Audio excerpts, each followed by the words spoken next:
Welcome back, and I'll be reading the Superteacher Project chapter 19 and 20.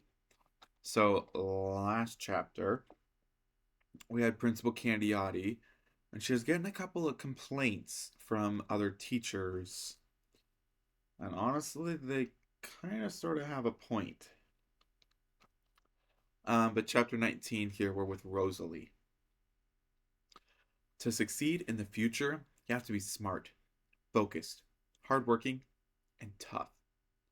But it also helps to have connections. And there's no better connection at Breitling than Avalon Pappas, editor-in-chief of the Breitling Barker, our school paper. If there's an 8th grader I admire more than Cassidy, it has to be her. Avalon's going places. High school, college, and beyond. She runs the Barker basement office like a real newsroom, complete with reporters, feature writers, photographers, and designers who create the paper's layout every week on our iPad Pros. I know most middle school papers are kind of boring, with articles about what the recycling club is up to, or how the bricks outside the library have to be tuck pointed, whatever that means. But Avalon believes in hard hitting journalism, like the last editorial that she wrote. She said whoever rode that big wheel on the video from the 7th grade chat must know what happened to the missing field hockey trophy. Principal Candiotti got on the PA system and declared a school-wide investigation when this came out. The Barker makes a difference at our school. Sometimes Avalon pushes it too far, though, like when she demanded the resignation of whoever the PTA member was that chose those Flaxplosion bars for the big fundraiser.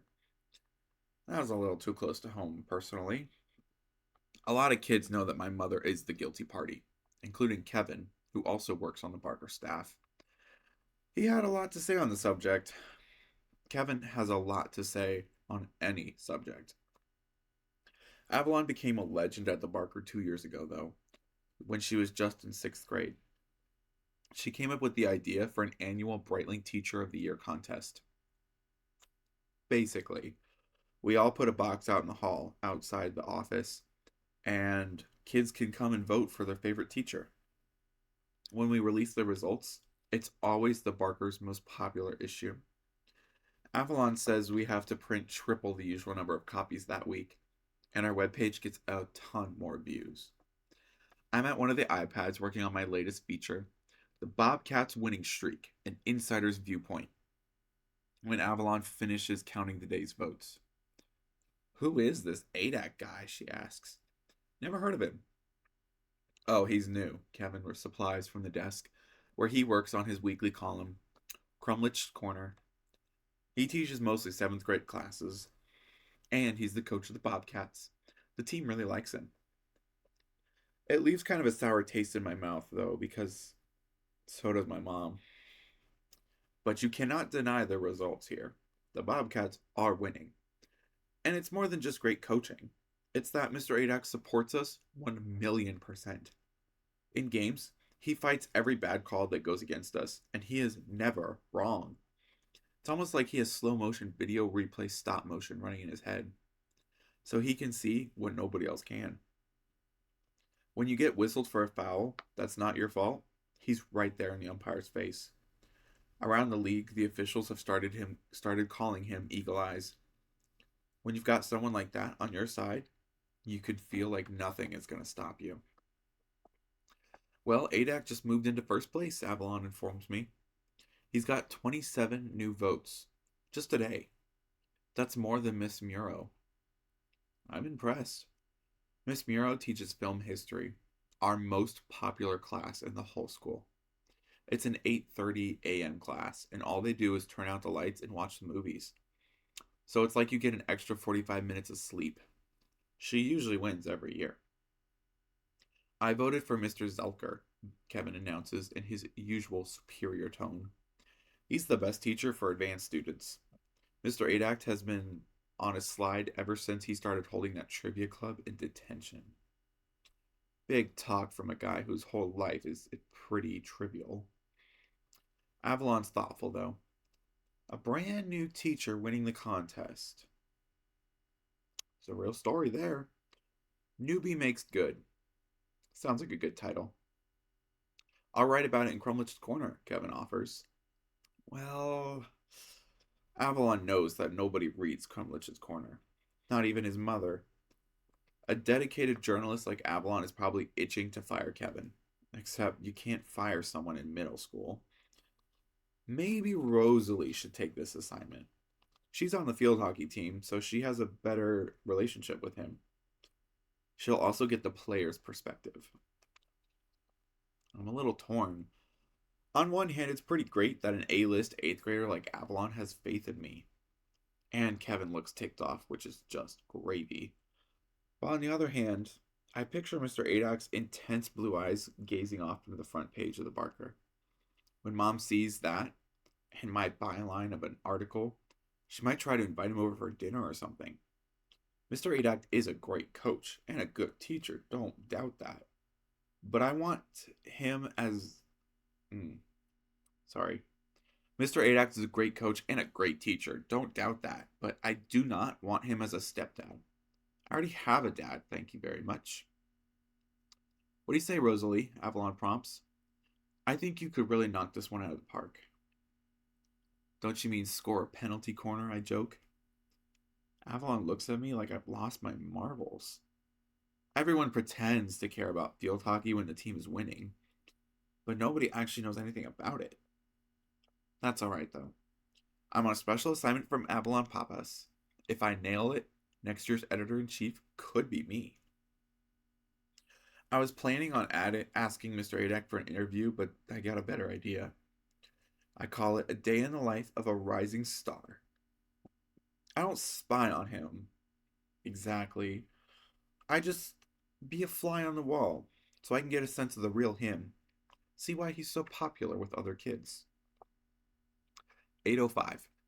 Mr. Adak's first stop in the morning is the playing field, where he spreads sawdust over any of the puddles or wet spots from last night's rain. That way, by the time practice rolls around, the field should be dry. Mr. Perkins is there, but he just watches. 8:25. Stinky Newhouse is already waiting for Mr. Adak outside of room 233. They exchange some high fives and a fist bump, and then they go into some kind of back and forth rap battle. Come to think of it, I seem to remember that a lot of the votes I saw yesterday looked suspiciously like Stinky's notorious chicken scratch. 9:50. En route to second period, Booker Capshaw drops his model of a magnesium sulfate heptahydrate molecule down the back stairs, sending multicolored balls, springs, and connectors scattered in all directions.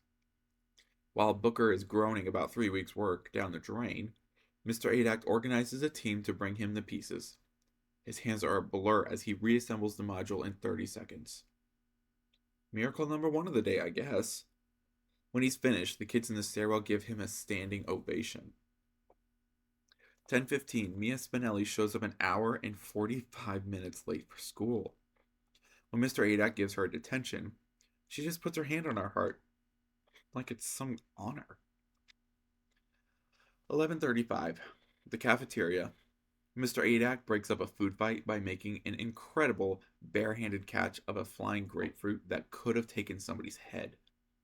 Then the entire lunchroom was watching him, and he fires that grapefruit with deadly accuracy into the trash can 60 feet away. He never even takes time to eat lunch himself. He moves from table to table, chatting with everyone. There isn't a single topic of conversation that he cannot get into.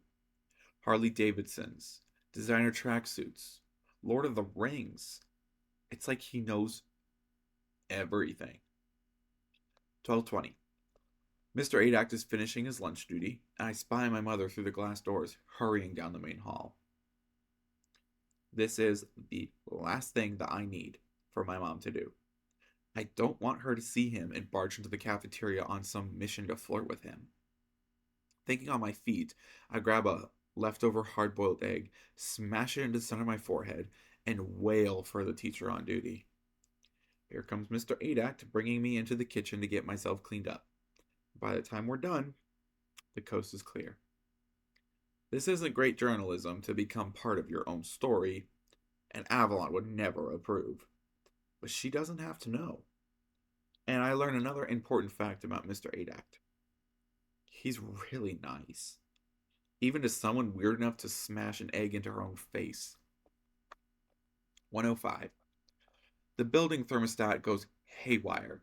Suddenly, the temperature in all the rooms is 88 degrees and rising. Sweat pours off everyone, students and teachers alike.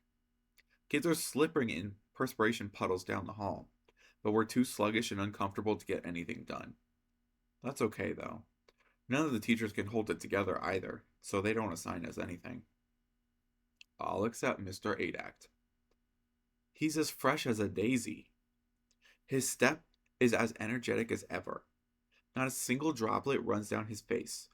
No sweat, not even a stain in his clothing. Mr. Perkins can't even muster the strength to lug his briefcase from room to room, so Mr. Adak has to carry it for him. Pretty soon he might have to carry Mr. Perkins. 3:30. The heating guys fix the problem so the temperature in the school is back down to normal. Field hockey practice starts in half an hour, but Mr. Adak's teaching responsibilities aren't done yet. The crowd outside of the detention room boils halfway down the hall to the library, and the air is crackling with excitement. Song lyrics roll off tongues. Kids quiz one another at trivia, preparing to go up against the master himself. Through all the chatter, one name rises above the buzz. Adak. If you play Jeopardy against Mr. Adak, you're going to get your butt whooped. He sank that grapefruit from a mile away. You can't stump Mr. Adak. He knows old school classic rock too. When the school got so hot, I was afraid they might cancel detention. Any fool can build a carbon atom. This was magnesium sulfate heptahydrate. I look around the sea of faces and chatter. Not just regulars like Stinky, Mia, Oliver, and Nathan. I see straight A kids too. Jocks, model UN kids, science fair stars. Even a fellow reporter from the Barker is here. There's no way everyone has detention today. There aren't this many troublemakers in San Quentin, much less a middle school. These people aren't all in detention. They're coming to detention because detention is the place to be. And there's only one reason for that. Somehow Mr. Adak has turned punishment into an after-school event that people are lining up to get into. If that doesn't make him Brightling Teacher of the Year, I don't know what does. It isn't official until the voting closes. But one morning, Avalon brings in the ballot box and plops it onto her editor's desk. Well, it's a landslide. Mr. Adak won by 127 votes. That's the biggest margin we've ever seen. I'm not surprised. In fact, I was so sure that Mr. Adak would win, I wrote up my article last night just so I could give it to Avalon the minute we got the results. As I hand her all the pages, I'm especially proud of the headline. 30-point block capitals. A Star is Born. Chapter 20. Confidential report to the Department of Education, Washington, D.C. from Paul Perkins, P.E. Project Adak. A troubling trend is emerging from that the department did not anticipate. Since Adak is constantly surrounded by middle schoolers, many of the behaviors learned from the AI system are adolescent in nature. While Adak obviously cannot experience fun, the AI constantly trains itself to classify some activities as more desirable than others. This creates a feedback loop of adolescent thinking, resulting in conduct that can only be described as immature. I performed adjustments on Adak's right hand to repair minor damages occurred during numerous high fives and fist bumps. Further study is required. Project status, yellow. Special expenses, dry cleaning. See supplemental report, boot fight. So, something I want you to think about. Two things. One, if detention is fun and detention is supposed to be a punishment, which is not fun, what happens to the school? If we start breaking the rules and nobody does anything about it, what happens then? And then chapter 20, that report, and it talks about Mr. Adak becoming immature. What's happening? I thought he was supposed to be the perfect teacher. Don't know.